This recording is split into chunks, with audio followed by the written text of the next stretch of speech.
Welcome back, everyone, to Further in Christendom. I am your co-host, Mike DeVito, here as always with Dr. Tyler McNabb. And today we have our special guest, Dr. Dale Allison.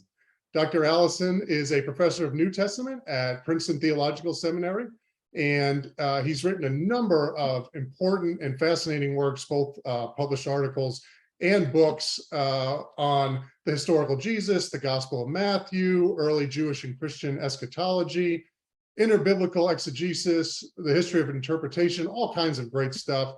And specifically to our conversation today, Dr. Allison has written the historical, that is not correct. Well, you have written that, but that's not the one we're going to talk about. You have so many books, Dr. Allison, that I apologize. I have to, well, these are the two.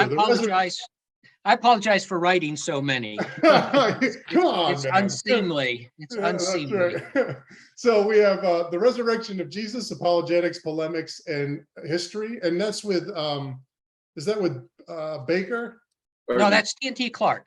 Oh, Clark. Oh, T&T Clark. That's right. I am sorry. And then we have Encountering Mystery: Religious Experience in a Secular Age, and that's with Ehrman's, correct? Yeah. Okay, That's there we just go. out. Well, Dr. Allison, you win the award for most butchered introduction, so I apologize, but thank you so much for coming on the podcast. It's an honor to have you here today. Happy to be here. Tyler, I know you want to kick us off, right, brother? Yeah. Very nice to meet you, at least virtually. So thanks for coming on. So I thought, I've enjoyed reading a lot of your work, and I thought we can maybe start off this conversation with me. I'm a mere philosopher, right? I'm not a historian or a theologian, but a mere mortal. And so I thought maybe we could kind of kick this off with just me attempting to summarize kind of your historical Jesus approach, so to speak, in a few sentences, and then maybe you can correct or add on to whatever I say, and maybe we can kind of give the viewers a general understanding of kind of your main approach. Does that sound okay? Okay. Yeah, sure. So I take it that, pulling from memory studies and so on and so forth, that we know that big picture memory is reliable. And, the Gospels, assuming they're of the genre of Greco-Roman biographies, right, are, contain memories, contain attempts of conveying various propositions aimed at reflecting the world. And the idea here is, at least looking at it as historians, if we put our historian hats on, so to speak, that maybe if something is repeated over and over again, a certain theme, right? So maybe take, for example, Jesus, he's preaching various different apocalyptic sermons. Maybe we can't know if this historical sermon was actually spoken from a historical point of view, but nonetheless, if there's some sort of repeated theme that's characterizing Jesus, or some sort of theme that Jesus continues to hit on, then maybe there could be some sort of historical kernel of truth, or some sort of historical instance behind that repetition, and this sort of big picture repetition. Anyway, so that's roughly how I understand your approach. So correct me, take me to church here, and tell me. So I don't need to correct you. Maybe it would be helpful, though, to set what you just said in context. So the context for this is how I was trained as an historian. And when I was coming up in the guild, the habit was to look at each individual piece, each individual saying on its own, or here we have a story and here we have a saying. And then can we come up with criteria by which we can authenticate the saying, show Jesus really said that in particular, or that really happened. And you're probably familiar with the works of John Meyer, who died just recently, a few days ago. So John was a proponent of the criteriological approach and going through piece by piece by piece. And I became disillusioned with that a couple of decades ago. First of all, I just don't think the tools that we use are that good or that reliable. I also think it's very hard to show that something happened, even if it did, and very hard to show something didn't happen if it didn't. So what I've been doing is trying to look for some alternative method. And what I decided is actually what a number of scholars have done. They just haven't done that much with it. I've been doing more than most people have done. They just say the place to start is with things that keep repeating in different sources or in different genres.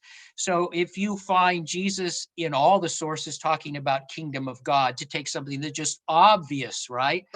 Then you can probably infer with a little argument that he spoke about the kingdom of God. And you can do this without worrying about whether you can authenticate that saying or this saying or such and such an event. That's not the end of the matter. And I do think that sometimes as historians, we can give decent reasons for saying Jesus said this or that that event happened. I simply think that much of the material in the Gospels escapes that sort of evaluation. So, I just ask, how could you ever show the pigs ran off the cliff? Mark 5, or how could you ever show they didn't run off the cliff? I mean, I just don't know how to get to things like that. And it really is interesting when you think about it, how without cameras and reporters and so on, can you actually make a case that a first century Jew uttered a particular sentence? It's really a remarkable thing to try to do, correct? Anyway, I think we can do it on occasion, but I think there's a better way of going about things, and that's what I've been doing recently. I'll just add a footnote here. John Meyer's last book was volume 5 of his series, A Marginal Jew, and it's on the parables of Jesus. And what he says at the end is, well, I can authenticate 4 parables of Jesus, right? Most of them I can't decide about, and then a few of them I don't think he composed. Well, that frustrates somebody like me, and I think he's actually right technically. That is, I think his method really does limit you, and I think we ought to be able to do something with these materials that he can't judge or that he says are beyond the criteria. So I like to think that I'm trying to take in the whole tradition and not, isolate these pieces and say, okay, I got that. So that's the context for what I've been trying to do. No, that's really helpful. Thanks for that. So I personally, I really enjoy your sort of memory-centered methodology, but I also kind of am still sympathetic somewhat to the criteria, right? Specifically like the criterion of embarrassment, right? Not all the criteria, but a couple, right? Multiple attestation, embarrassment. I like, I think I mentioned this in the email with you. I like Fernando Rubio's defense of embarrassment. I like embarrassment. I want to be able to say things from that criterion. I don't know, kind of like, I was just curious about your view more about it. And when I was reading your book on the resurrection, it kind of looked like, though again, I'm just a mere philosopher, right? Mere mortal here. It kind of looked like to my mere mortal eyes that you were utilizing the criterion, or at least thinking that, maybe you can make some sort of argument that isn't bad, isn't terrible. Sure. Regarding the empty tomb from the criterion of embarrassment. So just what are your thoughts on that sort of thing? Okay, so I do think that what goes under that rubric is not empty. I think it's valuable. So I think of it a little differently, though. Embarrassment's not quite the right word for me. I do think there are things in the tradition which are not plausibly attributed to pure Christian creation for one reason or another. So I don't think early Christians just sat around and said, let's make up the memory that people thought he was possessed by the devil. I don't think that. Or that they said, let's make up a story about how he subjected himself to John's baptism, right? So there are things like that which work. My problem with that is twofold. One, it doesn't get a lot of material. It leaves most of it out of account, right? Sure. So it does work on a small subset, and that's actually valuable because it's telling us there is memory here. And if there is some memory here, there's likely more. It's not just the embarrassing things they're going to be remembering, right? But the other issue is that it's hard at points to figure out what qualifies as embarrassment. So some things that embarrassed later, let's say, church fathers may not have embarrassed Mark or Matthew. So, Jesus in Gethsemane struggles and suffers, and some of the church fathers had problems with this, right? But Mark presents Jesus as the suffering servant, as the suffering just one. And there's a tradition in Judaism of the righteous person who suffers and who's oppressed and experiences the sorts of things Jesus does in Mark's passion narrative. So maybe this wasn't embarrassing to Mark, and Matthew, doesn't do anything with it. He just passes it on. So maybe it didn't embarrass him. So some of these things, I think, you can make a really good case for this. Some of this, I just don't know. But even if you put them together, it's not that much. The benefit at the end of the day is that it says there's memory here, right? Christians aren't just making things up. They're actually remembering things, even things that might not have fit easily, things they'd have to think about. So it's actually qualified yes to that criterion. Okay. Yeah, I was even thinking like it would be interesting to kind of see if you can kind of and maybe in some contexts, kind of validate or vindicate the criterion of embarrassment by way of memory studies. Like, so maybe if something is repeated often, right, about the empty tomb or about the women seeing the empty tomb in various sources, or I don't know, maybe somehow we can sort of use one to justify the other. I don't know. Any thoughts on that sort of? Well, I don't know. Are you mixing that with the criterion of multiple attestation? No, Maybe? no. No? I was thinking of just if the memory is mentioned several times. If this sort of scene was mentioned several times, then maybe there's something behind that. Okay, well, that sounds to me like multiple attestation, but I'll just repeat. I'm okay with embarrassment. I do have problems with multiple attestation. I don't think we thought it through, and I've actually recently this year written a long piece on it. I'm finishing it up right now. And the title of the thing is actually multiple attestation versus recurrent attestation. And that's my way of trying to distinguish between authenticating these repeating patterns and then trying to pin down, a sentence or a particular event and claiming you can do that. I think there are lots of questions for the problem of multiple attestation. We probably don't want to get into the details of that, but I have been working on that, and I think we've been lazy about it in the past. Let me just say one thing. So this won't apply to everybody, but let's say that you think, as many do, that John Mark wrote the Gospel of Mark. All right, so that's still a possibility within the guild. And let's say you agree with some scholars who think that Luke wrote Luke Acts. All right, let's just say you assume that. So who are these two characters? These two characters are companions of Paul. One of them is hanging around with him for quite a while. The other is hanging around with him for quite a while. And they're actually mentioned together in a couple of Paul's letters, right?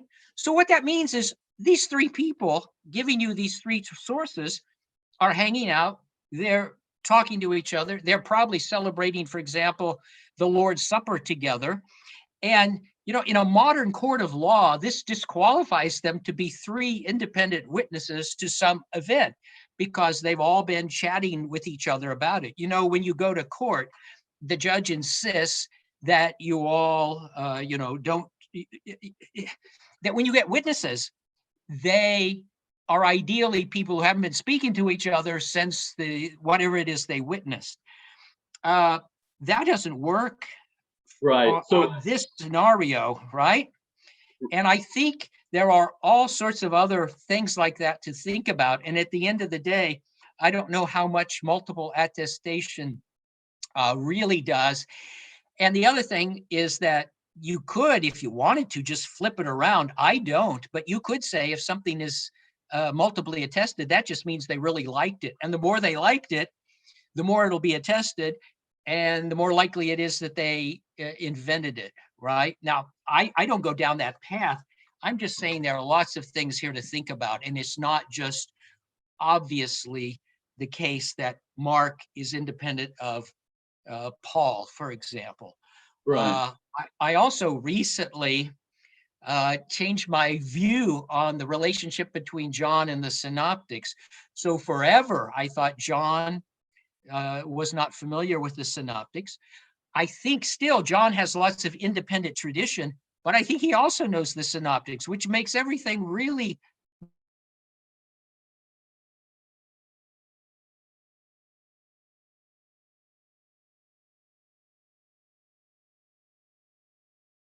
from the same source, right?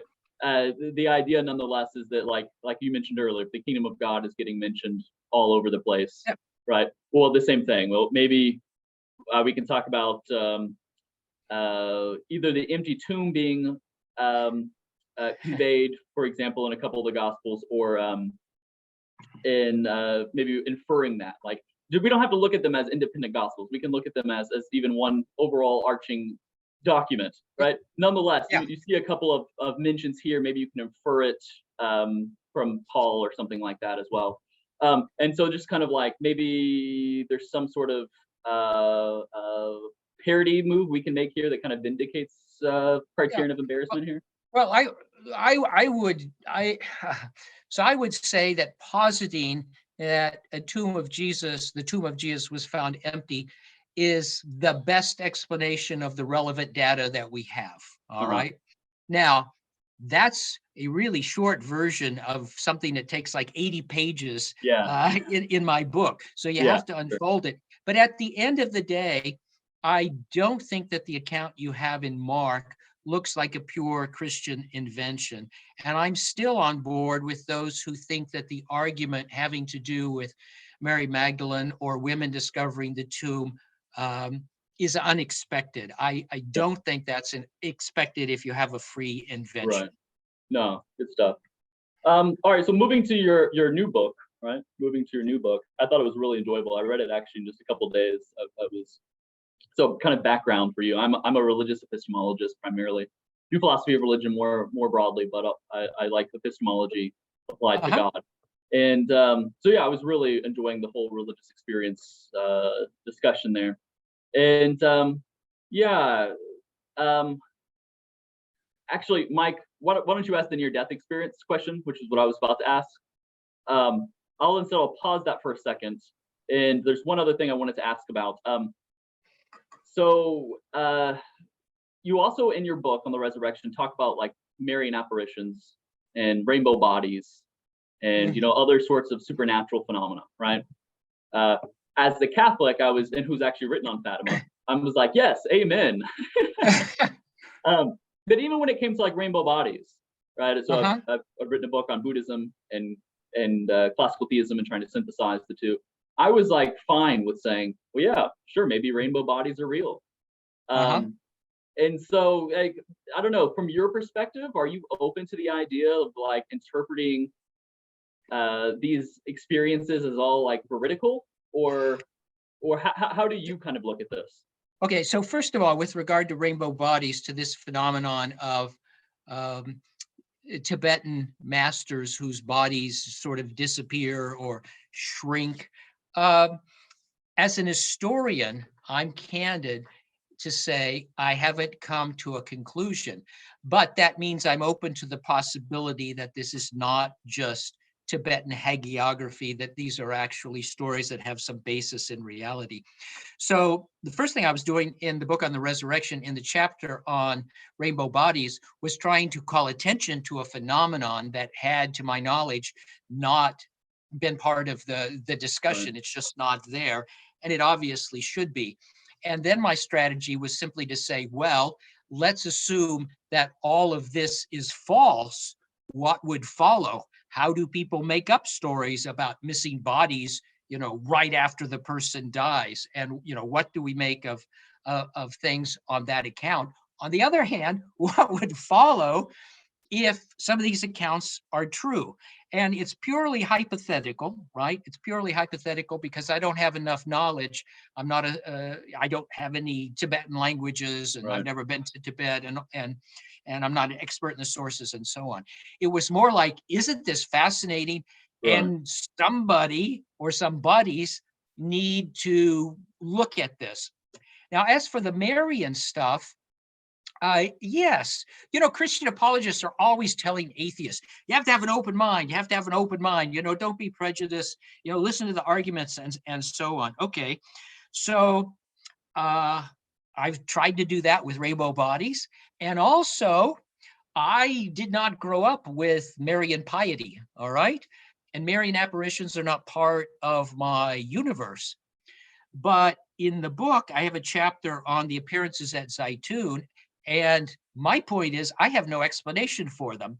So, if you are a Coptic Christian, for example, or Roman Catholic, you can look at this and say, yeah, duh, Allison, wake up. The best explanation is obviously that this is Mary. My response is, I have no rational explanation for this. I don't know what it is. For me, the problem of agency. So you're a philosopher. I'm a mere historian. You're a philosopher, so you're the sophisticated one. The problem is always agency. So what is going on? Even if a bunch of people see something that seems to be objective and it's Mary, how do I explain that? What's going on? How do I use the word God in connection with this, for example? There are lots of very complicated things.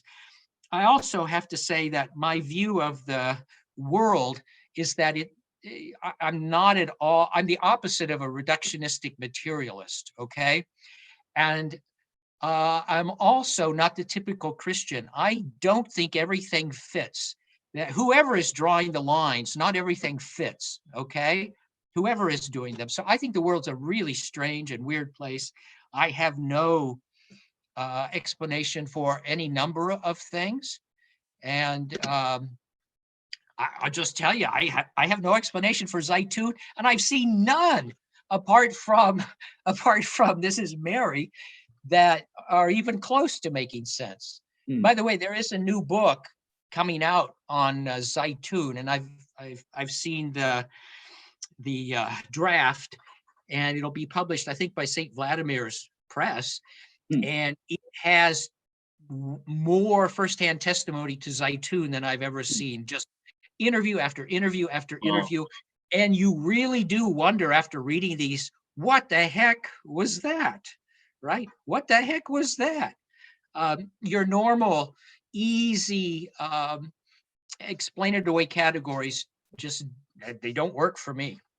Yeah, no, that's really good. I look forward to finding that book out too. That sounds great. Mike, do you want to go ahead and take over? Yeah, sure. Dr. Allison, I love your humility. I wish more were like that. I feel the same way. I feel like, you take one philosophy class or history class or theology class and you recognize quickly how difficult all this is. And I think sometimes as we go along, we forget. So no, thank you for your humility and honesty there. That's fantastic. So pivoting a little bit, I just want to talk about another point that you bring up, and you argue that we need to take near-death experiences more seriously. What do you say to those who try to explain away the phenomena through purely physicalistic explanations? Well, so there are lots of things to do, lots of things to say, but I'll just say a couple here because, we don't have forever. But first of all, if you've ever talked to people who have reported a near-death experience and gone through it themselves, and you're face to face with them, listening to them, it's really, it really grabs you because these people are confident that what they have experienced is real. And, people have done polls and interviews and so on. And the vast majority of people do not think they were hallucinating. They do not think what happened was caused by drugs or whatever. So that's one thing. Now to have a group of people who are sure that something was real doesn't guarantee it was real, but it should at least get your attention. All right, it should get your attention. These people are saying this wasn't a dream. In fact, one of the refrains in the literature is this was more real than real, right? I remember once at a discussion with a philosopher who was a skeptic, and I was there, and we were talking about near-death experiences. A guy came up afterwards and was talking to, my debating partner, and they talked for 10 minutes, and then he came over to me, the man from the audience, and I said, "What were you talking to him about for so long?" And he said, "I just told him he didn't know what he was talking about." And it was because he just said, "I went down the tunnel of light. I've been there. He just doesn't know." Okay, so that's the first thing. It's not a proof of anything, but it makes this something that we should pay attention to. The second thing is that there are now many, many, many firsthand accounts of people who are unconscious or under anesthesia, who see things and report things that are verified later that they simply cannot know through ordinary means. That doesn't prove there's a life after death, but it does. I think we've reached the point where we know now that some of these people are not just hallucinating because they have information they could not have through normal channels. And one of the things I did in the book is I strung together, I don't know, maybe 10 testimonies from surgeons and nurses and emergency personnel and so on, who related a story in which so-and-so woke up and talked about something that person couldn't know. And in each case, the on the scene medical expert just says, "I have no explanation for this. This can't happen."